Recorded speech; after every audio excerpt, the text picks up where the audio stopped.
statement claiming she regretted the optics. Whoopi Goldberg stayed silent. Karoline, meanwhile, prepared her notes, but not for revenge, for reform. She sat at her desk staring at a framed printout of her now iconic phrase, "You invited me here to speak. I'm not leaving until I do."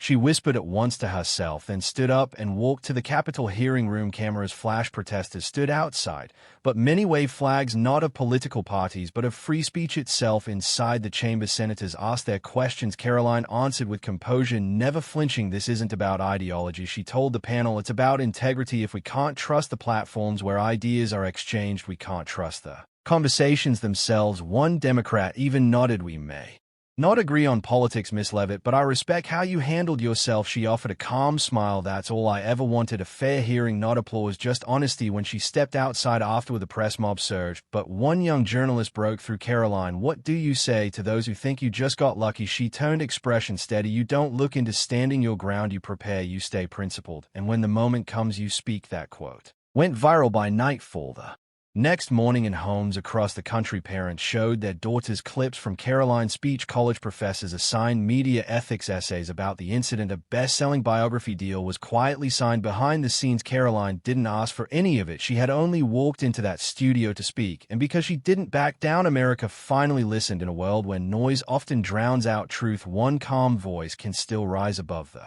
chaos. Karoline Leavitt didn't walk into that studio seeking fame or applause. She came with a conviction to speak honestly, to defend what she believed, and to show that dignity doesn't require a script. They tried to corner her, they tried to humiliate her, but instead she revealed something far more powerful than any insult or ambush: unshakable truth delivered with grace. And in doing so, she reminded America that courage isn't about shouting the loudest, it's about standing your ground when they expect you to sit down. So the next time someone says you don't belong here, remember Karoline's quiet answer, "I'm not leaving until I speak."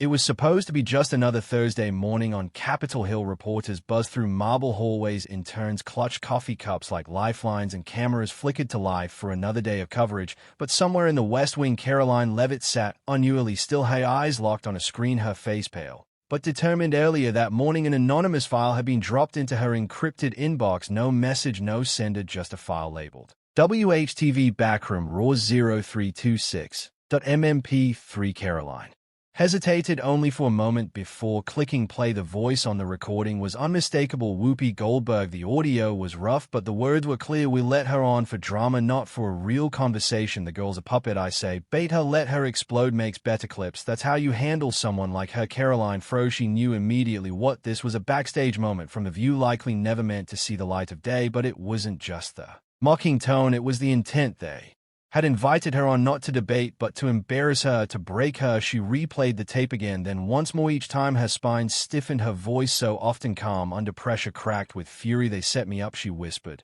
"and they are still doing it." This wasn't just about her, it was about manipulation, about media giants silencing young conservative voices by design, and Karoline Leavitt wasn't going to let that slide. She reached for her phone, dialed fast. "Stephen, I need you to listen to something now," she said to her aide as the file played on speaker. Stephen's eyes widened. I know exactly who it is." Karoline cut him off. "And this is going public, are you sure? I mean, this is huge." Karoline's jaw clenched. "They used the spotlight to corner me. Now I'm turning that same spotlight right back on them." Outside, the sun rose over D.C., but inside a storm was brewing, not the kind that made headlines yet. But Karoline was done being polite. She uploaded the audio to a secure drive and started drafting her statement. She wouldn't scream, she wouldn't threaten, she'd let the truth do the talking.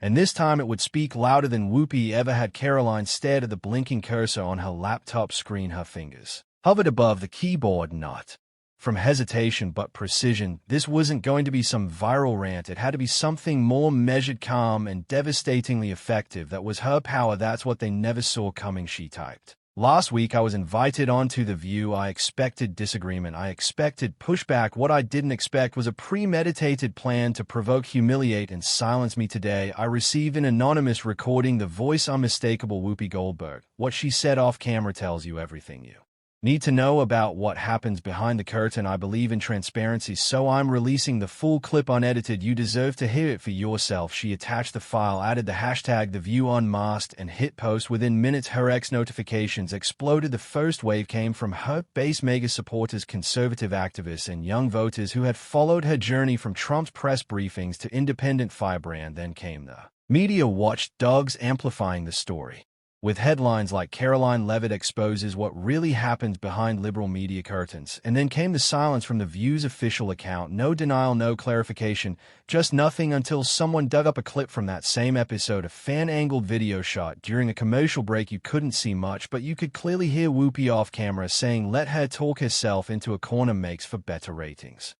That was the match. Within an hour, The View Unmasked was trending #1 nationwide. Podcasters picked it up. Fox News booked her on prime time. Even liberal outlets couldn't ignore it. Backstage at ABC, panic brewed. Producers huddled around screens. Whoopi stood with her arms crossed, jaw tight, watching the clip circulate like wildfire. She didn't speak, but her silence said everything. And Karoline, she didn't gloat. She didn't post a second video. She waited, because sometimes the most powerful move is to let the truth echo while your opponents scramble to catch their breath. By the next morning, Karoline Leavitt's name was everywhere, from morning talk shows to prime-time panels, but not all the coverage was celebratory. As expected, The View broke their silence with a carefully crafted statement. Recent audio circulating online has been taken out of context. The View has always welcomed diverse perspectives and will continue to do so with respect and integrity. Karoline raised an eyebrow as she read it on her phone, standing backstage at Fox News before her scheduled live segment. Out of context, really, she had expected damage control. What she didn't expect was the media spin machine going into overdrive. Several outlets immediately paired the out-of-context narrative, suggesting that the clip lacked nuance or intended sarcasm. But Karoline knew the difference between sarcasm and strategy. Before walking onto the set, her phone buzzed. A